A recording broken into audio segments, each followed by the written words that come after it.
அனைவருக்கும் வணக்கம். இன்னைக்கு நம்ம டீ போற டயத்திலே சிம்பிளா 2 மினிட்ஸ்ல சூப்பரா மொறு மொறுன்னு ஒரு ஆனியன் சமோசா எப்படி செய்யறதுன்னு தாங்க பார்க்க போறோம்.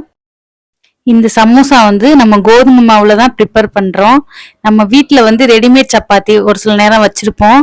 அது இருந்தாலும் சட்டுன்னு பண்ணிடலாம். இல்லது நம்ம வீட்டில் சப்பாத்தி போடுறதுக்காண்டி கோதுமை மாவு பிசைஞ்சு வச்சிருப்போம். அது இருந்தாலும் இந்த சமோசா ஈஸியா செஞ்சிடலாம். இப்போ வாங்க நம்ம வீடியோக்குள்ள போலாம். இப்போ வீடியோக்குள்ள போறதுக்கு முன்னாடி நம்ம சேனலை சப்ஸ்கிரைப் பண்ணுங்க, பக்கத்துல இருக்க பெல் ஐக்கானை பிரஸ் பண்ணுங்க. வாங்க வீடியோக்குள்ள போலாம்.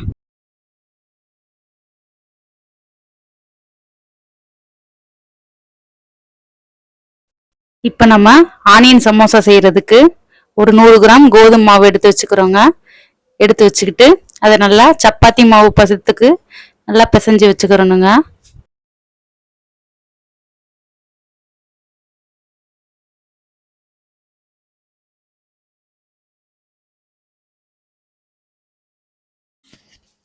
இப்போ பிசைஞ்சு வச்ச மாவை சின்ன சின்ன உருண்டையா நம்ம உருட்டி எடுத்துக்கலாங்க.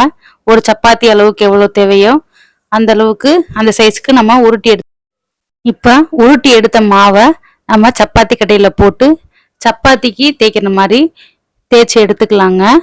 தேய்ச்சி 2 பக்கம் போட்டு நல்லா தேய்ச்சி இப்போ தேய்ச்சி எடுத்துக்கிட்ட மாவை அடுப்பு பற்ற வச்சு தோசைக்கல்ல வச்சு நல்லா சப்பாத்தி மாவை 2 தடவை நல்லா திருப்பி போட்டு கொஞ்சம் லைட்டாக ஹீட் ஆனால் போதுங்க. போட்டுட்டு அடுப்பு ஆஃப் பண்ணிக்கலாம். இப்போ நம்ம தோசைக்கல்ல போட்டு எடுத்த சப்பாத்தியை நம்ம தேவையான சைஸுக்கு நீல வாக்கில் கட் பண்ணிக்கிறணுங்க. இப்போ சின்ன சமோசா வேணுன்னா ஒரு அளவு பார்த்து கட் பண்ணணும். கொஞ்சம் பெருசாக வேணுன்னா கொஞ்சம் மீடியம் சைஸாக பார்த்து கட் பண்ணி எடுத்துக்கிட்டு ஒரு பவுலில் மைதா மாவை நல்லா பேஸ்ட் மாதிரி கரைச்சி வச்சுக்கிறணுங்க. அடுத்ததா பெரிய சைஸ் வெங்காயத்தை நல்லா பொடிசா நல்லா லேயரா கட் பண்ணி வச்சுக்கிறணும். அதோட கொஞ்சோண்டு மஞ்சத்தூள் போட்டுக்கிறணுங்க. அப்புறம் மிளகாத்தூளும் கரம் மசாலாவும் கலந்து அது ஒரு 1/2 ஸ்பூன் கிட்ட சேர்த்துக்கிறணுங்க. கொஞ்சம் தேவையான அளவு உப்பு சேர்த்துக்கிறணுங்க. சேர்த்துக்கிட்டு அதோட கருவேப்பிலையும் போட்டுக்கிறணுங்க. அப்புறம் நம்ம அந்த வெங்காய கலவையை நல்லா கையில் கலந்து விட்டுக்கலாங்க. நல்லா கலந்து விட்டுட்டோம்னா நம்மளுக்கு சமோசாக்குள்ளே வைக்கிற ஆனியன் மசாலா ரெடி ஆயிருங்க.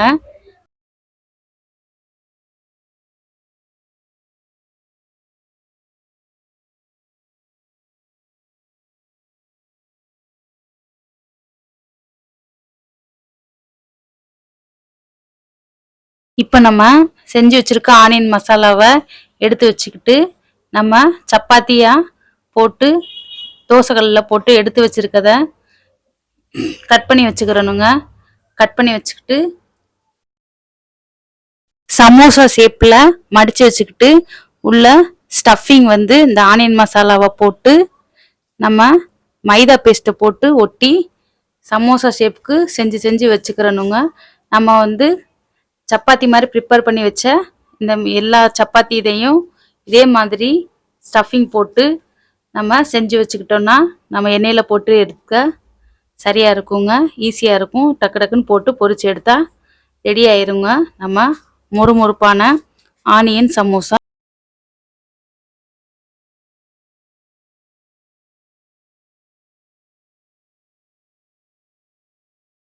இப்போ பார்த்தீங்கன்னா நம்ம கட் பண்ணி வச்ச எல்லாத்துலேயுமே ஸ்டஃபிங் போட்டு இந்த மாதிரி சமோசா ப்ரிப்பேர் பண்ணி வச்சுருக்கோம்.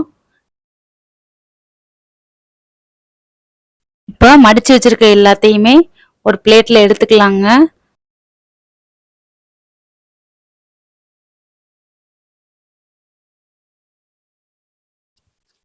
அடுப்பு பற்ற வச்சு நம்ம ஒரு பேனில் எண்ணெய் ஊற்றியாச்சு. எண்ணெய் காஞ்சதும் நம்ம ரெடி பண்ணி வச்சுருக்க எல்லா சமோசா இதுக்குள்ளேயும் போட்டு பொரிச்சு எடுத்தோம்னா நல்லா மொறுமொறுப்பான சமோசா சாப்பிட்றதுக்கு தயாராகிருங்க. மெல்ல ஒன்று ஒன்றா போட்டு பிரட்டி எடுத்துக்கலாம். நல்லா பொன்னிறமாக பொரிச்சு எடுத்தோம்னா சாப்பிட்றதுக்கு நல்லா கிறிஸ்பியாக இருக்குங்க.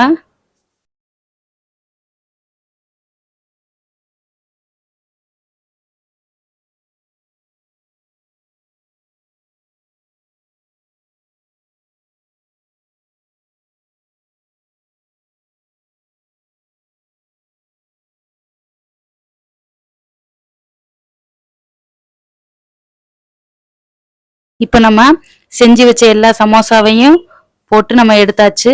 இப்போ பார்த்தீங்கன்னா பரிமாறுறதுக்கு சூப்பரா மொறுமொறுப்பான ஆனியன் சமோசா ரெடி ஆயிடுச்சுங்க. உங்க வீட்டில் இருக்க குட்டீஸுக்கெல்லாம் நல்லா விரும்பி சாப்பிடுவாங்கங்க. வீட்டில் நல்லா செஞ்சு பார்த்துட்டு எப்படி இருந்துச்சுன்னு கமெண்ட் பண்ணுங்க.